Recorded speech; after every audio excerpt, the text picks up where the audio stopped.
Estamos de regreso en Matinal. Muchísimas gracias por su sintonía. Y ahora les presentamos nuestro siguiente invitado. Se trata de Radamés González, director general de la Oficina Metropolitana de Servicios de Autobuses ONSA, a quien le damos la bienvenida. Muchísimas gracias, Alberto, Miguel. Gracias por darme la oportunidad de conectarme con el público que todos los días lo sintoniza. Eso así. Mire, desde enero... Debo comenzar a corregirte que a partir de enero lo que era la Oficina Metropolitana de Servicios de Autobuses se convirtió en Operadora Metropolitana del Servicio de Autobuses. O sea que ahora ustedes, el nuevo nombre de la ONSA es... Operadora. Operadora. En vez de oficina, operadora. En vez de oficina, operadora. Se queda ONSA porque ya es un emblema. Y se convirtieron en una empresa completamente estatal. Correctamente, 100% estatal. Mira, la ley 6317 daba un mandato de que tanto la ONSA como el Metro se convirtieran en empresa de capital público o de capital público-privado. El presidente de la República, cuando lo abordamos para ese tema, él dijo que teníamos que dejar bastante claro que la transformación tenía que ser a una empresa totalmente pública.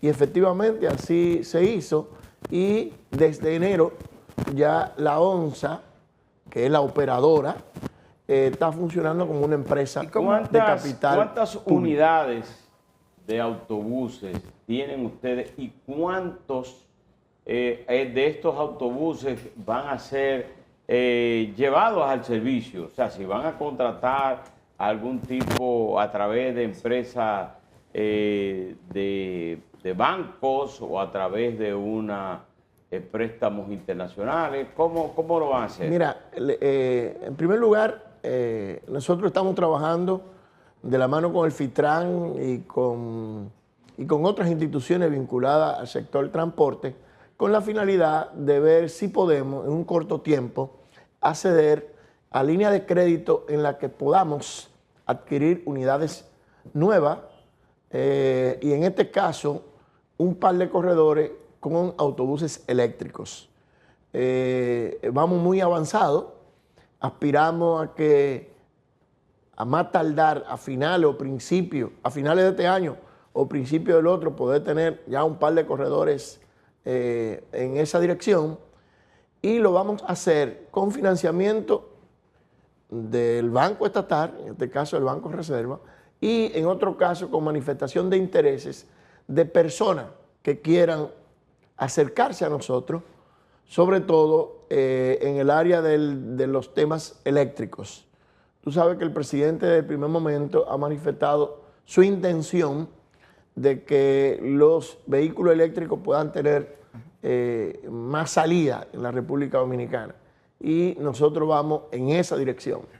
En la actualidad nosotros tenemos alrededor de 350 autobuses, de los cuales normalmente salen a trabajar alrededor de 200, sin los servicios especiales. ¿A qué yo le llamo los servicios especiales? Por ejemplo, nosotros tenemos acuerdos con algunas instituciones del gobierno en las que le brindamos transporte a sus empleados.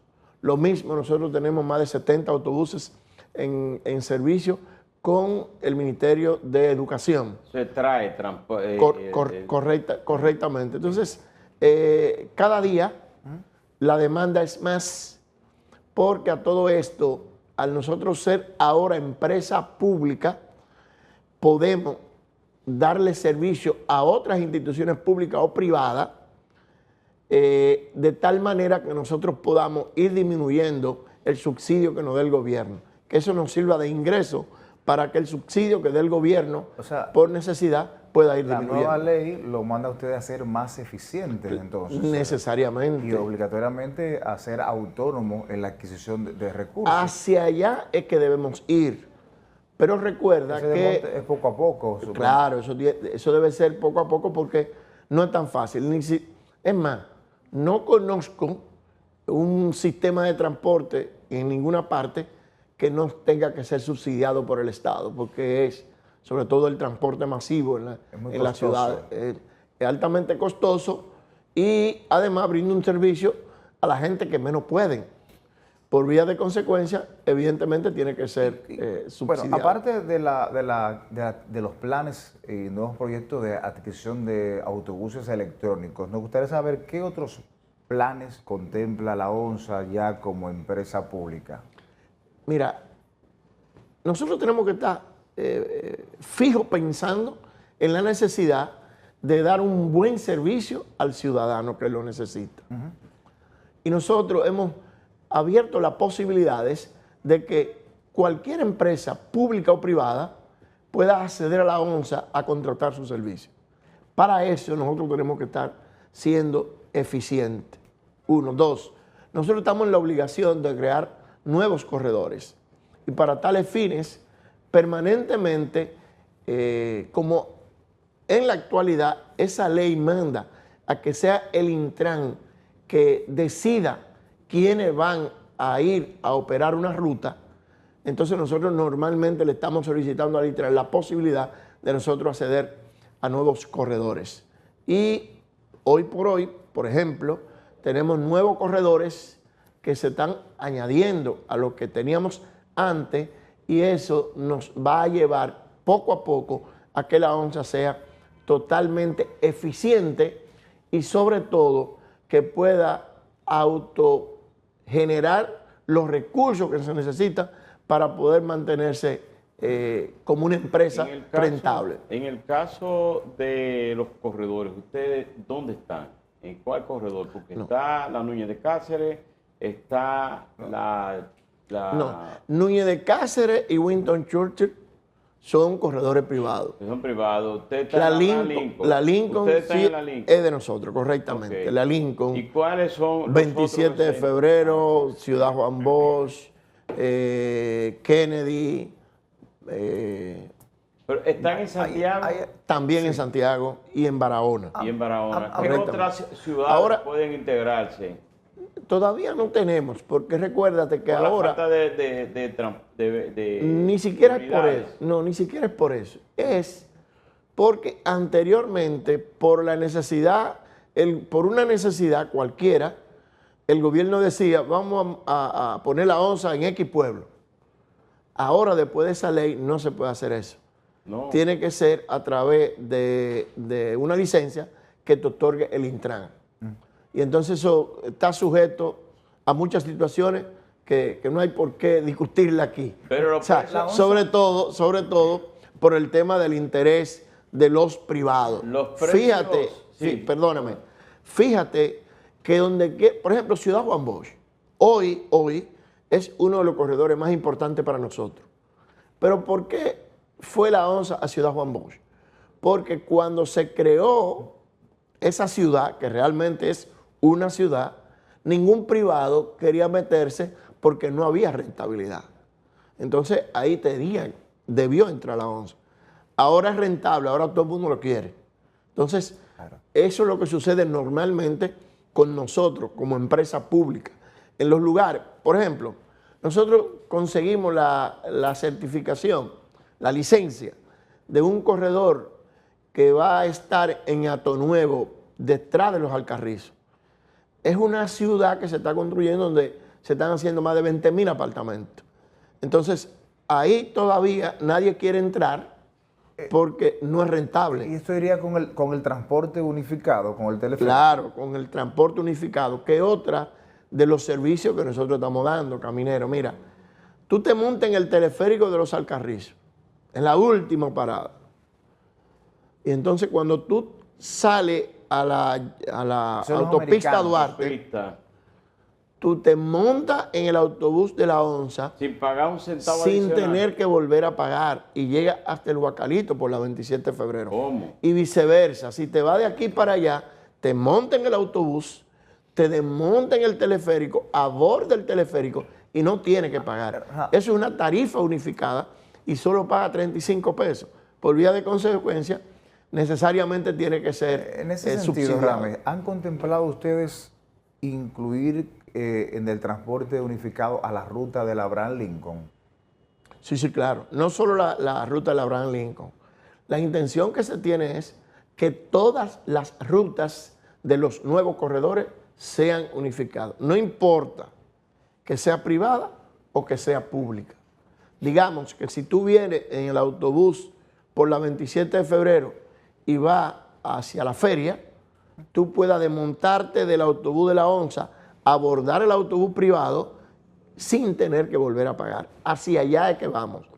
Claro, ese es un proceso que se está llevando a cabo poco a poco, porque al fin y al cabo el FIMOVI es el que maneja los recursos de ese transporte que normalmente se paga de forma electrónica, no en efectivo. Pero está bien que si yo me monto en una guagua del transporte de la operadora de autobuses, ¿verdad? ONSA, pago los 35 pesos y llego a la, vamos a suponer, a la Núñez de Cáceres, y de ahí quiero bajar, montarme de nuevo en ese autobús sin pagar un solo centavo, entonces sería una pérdida para la operadora privada que hay ahí. No. O en la Abraham Lincoln, o digo, en la Abraham Lincoln sí pueden porque ustedes están ahí, pero en la Churchill. No, lo que pasa es que ese transporte privado también es subsidiado. Y quien administra los fondos de esa operadora privada es el FIMOVI, una institución también pública. Y entonces ya lo que hace es que distribuye, dependiendo de dónde se monta el pasajero, hacia dónde va y demás, distribuye los recursos. Si, digamos, tú pagas 35 pesos y te montas en el público y en el privado, el FIMOVI hace los cálculos de cuánto le corresponden al privado y cuánto le corresponden al público. Y al fin y al cabo, como es subsidiado, evidentemente se puede hacer. Es la forma, es una forma de nosotros garantizarle a los que más necesitan un transporte eficiente y sumamente barato. En ese proceso, Radamés, de cambio, ya como empresa pública estatal, ustedes bueno, todavía quizás siguen con el acompañamiento de los lineamientos del MAT, pero ustedes se van a regir por una nueva ley, o sea, la ley del Código de Trabajo. Sí. En ese proceso ocurrió algo importante, que tuvieron que mejorar los salarios, adaptarse a lo que establece la ley, el salario, por ejemplo, el salario mínimo. Háblanos un poquito de esto.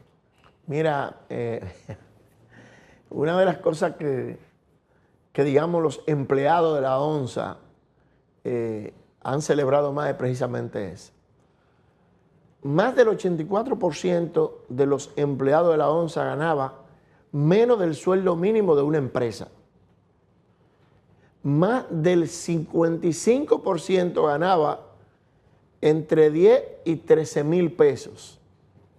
Al convertirlo en empresa pública, el sueldo mínimo son 25.200 pesos más o menos.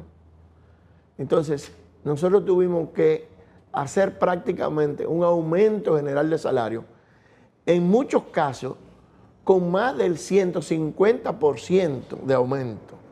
Porque, para poner tu ejemplo, las cajeras ganaban 10 mil pesos, hoy ganan 25.200 pesos. O sea, fue un aumento mínimo, que es el sueldo mínimo, pero de una empresa.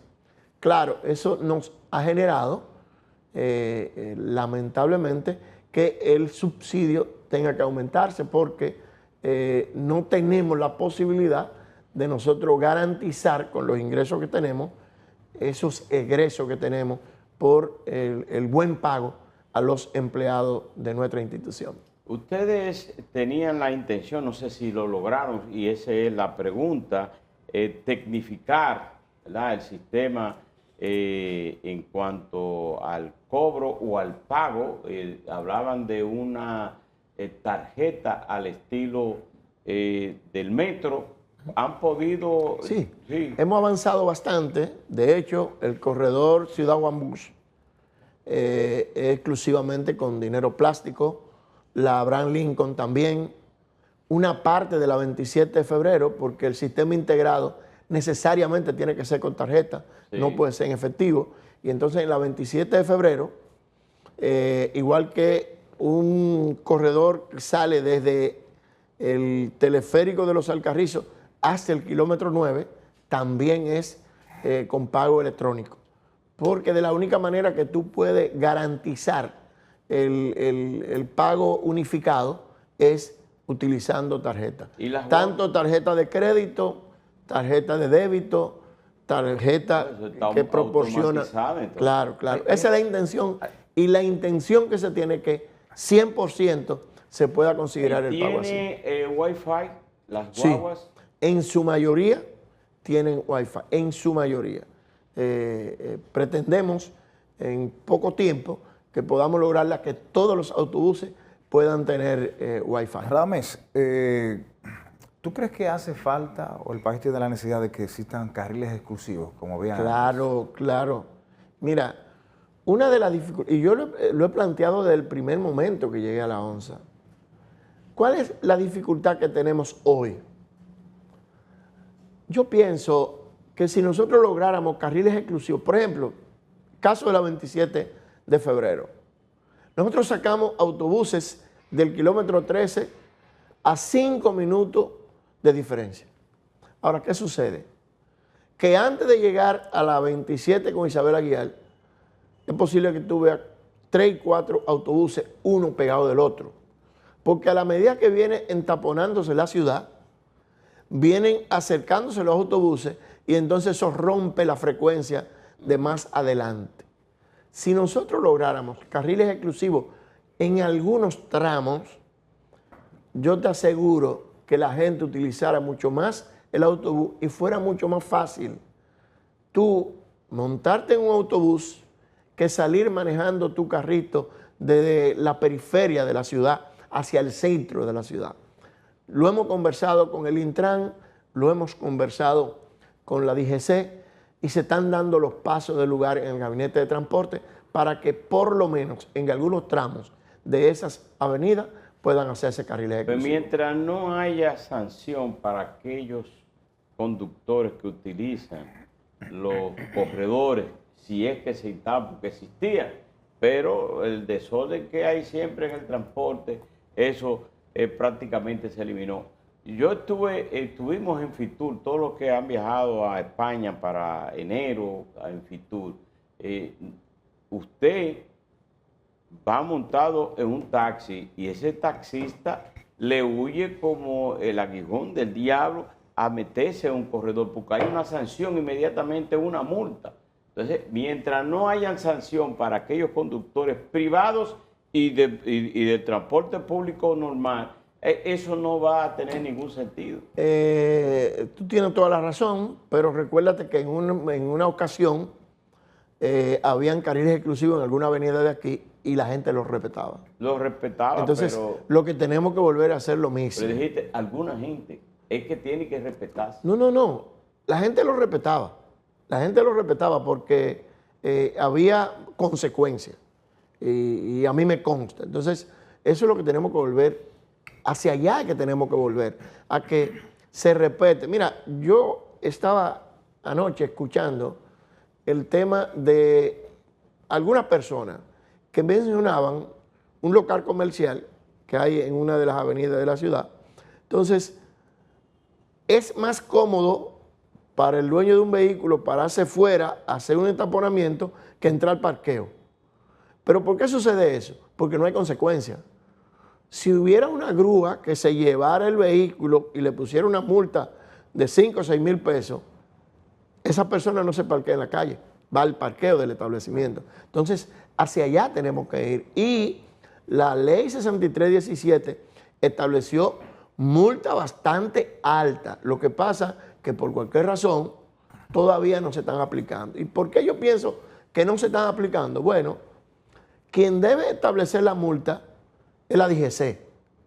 Pero resulta que quien cobra la multa es la Procuraduría. Y hacia la DGC prácticamente no va nada. Que fue una distorsión que tuvo la ley en un momento en el que un partido político tenía una mayoría, tenía un procurador que quería eso, y ese procurador fue al Congreso, cambió lo que estaba establecido en la ley que era que las multas se dividieran entre la DGC, el ayuntamiento y la procuraduría, y lo cambió y solo se puso hacia la procuraduría. Entonces, eso también es una distorsión. Lo mismo que sucede con el tema del Parquéate RD. El Parquéate RD se hizo con la intención de que grúas, sobre todo en el centro del Distrito Nacional, pudieran llevarse los vehículos que estuvieran mal estacionados. Pero resulta que la DGC tiene que pagar más de 2.000 pesos por cada viaje que da una grúa. Sin embargo, quien cobra la multa es de 1.500 pesos es la Procuraduría. Por lo tanto, ese plan es demasiado difícil de ejecutar. Entonces, cuando se puedan aplicar las multas y que los recursos vayan hacia las 3 instituciones que yo he manifestado, entonces pudiéramos hablar de que íbamos a cambiar la ley. Rames, claro, hay que modificar la ley, Tú definitivamente. fuiste diputado en 4 periodos, 18 años. Jamás pensé que iba a tener que aplicar la ley a donde llegara. ¿Qué te parece? Bueno, hay mucho movimiento en el Congreso Nacional, una serie de reformas, sobre todo la constitucional. Ahora hay la comisión que se va a encargar de elegir los miembros de la Junta Central Electoral. Pero me gustaría saber tu posición en torno a esta reforma constitucional, sobre todo al punto conflictivo, la reducción de los diputados. Mira, yo estoy de acuerdo con la reforma, pero hay algunas cosas que yo difiero. Por ejemplo, si yo hubiese sido, yo someto la reforma fiscal antes de la constitucional. Y en el caso de la constitucional es porque tú necesitas a los legisladores que tú le estás pidiendo ahora que se sacrifiquen, tú lo necesitas para que te apoyen la reforma fiscal. Por eso yo hubiese sometido a la reforma fiscal primero. Con relación a lo del candado que se está planteando, yo hubiese hecho otra cosa. El candado yo lo hago aumentando la cantidad de legisladores que se necesiten para aprobar una reforma para la reelección presidencial. Porque la Constitución va a estar siempre. Mis hijos, mi nieto y mi bisnieto tendrán que ver la Constitución de la República. Y por lo tanto, tú no puedes cerrar automáticamente y definitivamente la posibilidad de que un presidente pueda reelegirse por más de 2 periodos. Yo hubiese planteado que la cantidad de legisladores fuera más alta, de tal manera que se necesitara casi la voluntad de todo el pueblo para que se modificara la Constitución en esa dirección. En cuanto a la reducción de los diputados, es una tarea difícil porque tú le estás diciendo a los que van a modificar la Constitución, caramba, que se sacrifiquen ellos mismos. Y es un tanto difícil, pero además habrá que ver de dónde se van a extirpar esos diputados, de dónde se van ¿De qué zonas, de qué lugares? Correctamente, esa es otra. Yo me inclinaría más, y algunos diputados casi me matan por esto, en que desapareciera el voto preferencial. Y si desaparece el voto preferencial, no hay necesidad de tener diputados nacionales. Y eso también contribuiría a la disminución. Y la cantidad que plantea la que envió el Poder Ejecutivo, 20, la cantidad de diputados nacionales. O sea, que se aumentaran 15. Mira qué sucede con los diputados nacionales. El voto preferencial se estableció fundamentalmente porque los partidos políticos tenían, digamos, las manos abiertas para hacer lo que querían en cada una de las demarcaciones. Y como eran listas cerradas, tú participabas en un evento democrático, ganabas, y de repente la dirección del partido colocaba a otra gente en la posición que te correspondía a ti. Ya eso es imposible de que suceda. Por eso yo establezco que debe eliminarse el voto preferencial. Porque después que se creó el Tribunal Superior Electoral y el Tribunal Constitucional, no hay posibilidad de que tú ganes un proceso interno y te lo puedan quitar. Entonces, ¿qué es lo que tiene que tener claro la alta dirección de cualquier partido? decidir cuál es su reserva antes del proceso interno. Y después que usted participe en su proceso interno, nadie podrá quitarlo. Y por lo tanto, el partido pudiera tener en esa reserva lo que es más o menos que se persigue con el diputado nacional. Porque el diputado nacional es una cuota para que el partido pueda colocar figuras de cierto renombre y de cierta categoría que no están en condiciones de ir a competir en un proceso interno. Pero ¿qué están haciendo los partidos ahora? Que eso lo están cogiendo para los aliados. Sí, para los Entonces, acuerdos. Eso lo están cogiendo para los acuerdos. Entonces, Bueno, no pues. tiene, como que no tiene ese sentido. Bueno, Gracias, Radamés. Bueno, Muchas despedimos a Radamés González, quien es administrador general de la Operadora Metropolitana de Servicios de Autobuses. Muchas gracias, las puertas siempre van a estar abiertas.